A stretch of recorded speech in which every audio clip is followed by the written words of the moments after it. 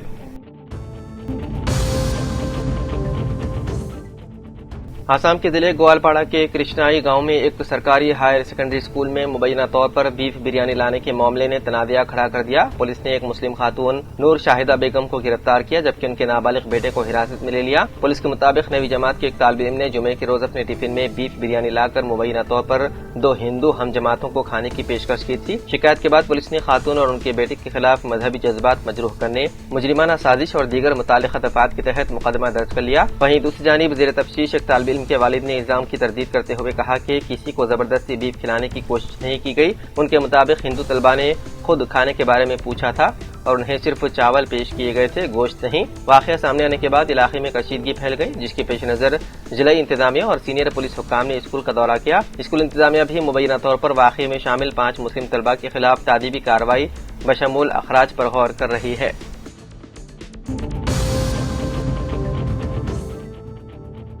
ریاست تلنگانہ کے حلقہ مدھول باسر میں گوداوری ندی میں ایک افسوسناک واقعہ پیش آیا، جہاں ایک ہی خاندان کے 3 بھائی دریا میں ڈوب کر ہلاک ہو گئے۔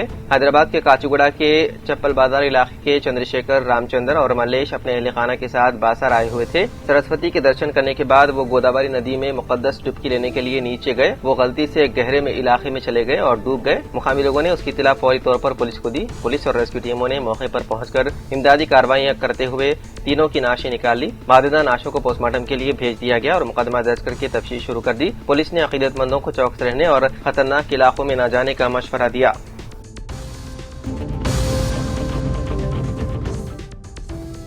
تلنگانہ حج کمیٹی سے فریض حج کی تکمیل کے بعد حجاج کرام کی واپسی کا 12 جون سے آغاز ہوگا۔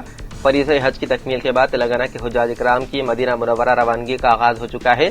مدینہ منورہ میں 7 دن قیام کے بعد حجاج کرام حیدرآباد واپس ہوں گے۔ صدر نشین تلنگانہ حج کمیٹی مولانا سید غلام افضل بیابانی خسرو پاشا نے شمس آباد انٹرنیشنل ایئرپورٹ پر حجاج کرام کی واپسی کے موقع پر مؤثر انتظامات کا جائزہ لیا۔ انہوں نے GMR اور دیگر سرکاری اداروں کے عہدیداروں کو حجاج کرام کی واپسی کے موقع پر بہتر سہولتوں کی فراہمی اور ضروری امور کی عاجلانہ تکمیل کی ہدایت دی۔ حجاج کرام کا پہلا قافلہ 12 جون کی صبح 6 بجے حیدرآباد پہنچے گا۔ دوسرا قافلہ اسی دن دوپہر 3:15 بجے شمس آباد انٹرنیشنل ایئرپورٹ پر پہنچے گا۔ جملہ 23 قافلوں کے ذریعے حجاج کرام کی واپسی عمل میں آئے گی اور آخری قافلہ 23 جون کی رات دیر گئے 1 بجے حیدرآباد پہنچے گا۔ ریاست کے سرکاری و خانگی انجینئرنگ کالجز میں بی ٹیک نشستوں پر داخلوں کے لیے ایبسیٹ کاؤنسلنگ کا شیڈول جاری کر دیا گیا ہے۔ ریاستی کونسل آف ہائر ایجوکیشن کے دفتر میں کنوینر پروفیسر وی بالکرشنا ریڈی اور کمشنر ٹیکنیکل ایجوکیشن سری دیو سینا کی صدارت میں منعقدہ میٹنگ میں اس شیڈول کو منظوری دی گئی۔ اس بار بھی کاؤنسلنگ کا عمل 3 مرحلوں میں مکمل کیا جائے گا، جو 19 جون سے شروع ہو کر اگست کے وسط تک چلے گا۔ پہلے مرحلے میں ویب آپشن 25 جون سے 1 جولائی تک دیے جا سکیں گے، جبکہ پہلے مرحلے کی نشستیں مختص کرنے کا عمل 10 جولائی تک مکمل ہوگا۔ دوسرا مرحلہ 17 سے 28 جولائی تک چلے گا۔ نشستوں کی الاٹمنٹ کے بعد طلبہ کو الاٹ کردہ کالج میں خود جا کر رپورٹ کرنا ہوگا۔ 13 جولائی سے 17 اگست تک کاؤنسلنگ کا آخری مرحلہ منعقد کیا جائے گا۔ کالجز میں اندرونی شاخوں کی تبدیلی کا عمل 12 سے 17 اگست تک جاری رہے گا، جبکہ اسپاٹ ایڈمیشن کے لیے رہنمائانہ خطوط 16 اگست کو ویب سائٹ پر جاری کی جائے گی۔ انجینئرنگ کا نیا تعلیمی سیشن 1 اگست سے شروع ہو جائے گا۔ ماضی میں کنوینر کوٹے کے 2 راؤنڈز مکمل ہونے کے بعد مینجمنٹ کوٹے کی نشستوں کے لیے نوٹیفکیشن جاری ہوتا تھا، جس سے طلبہ کی جانب سے نشستیں منسوخ کروانے کے باعث کئی انتظامی مسائل پیدا ہوتے تھے۔ اس مرتبہ ان مسائل کے حل کے لیے کاؤنسلنگ کے ساتھ ہی بی کیٹیگری کی نشستوں کو بھی پر کرنے کی اجازت دی جائے گی۔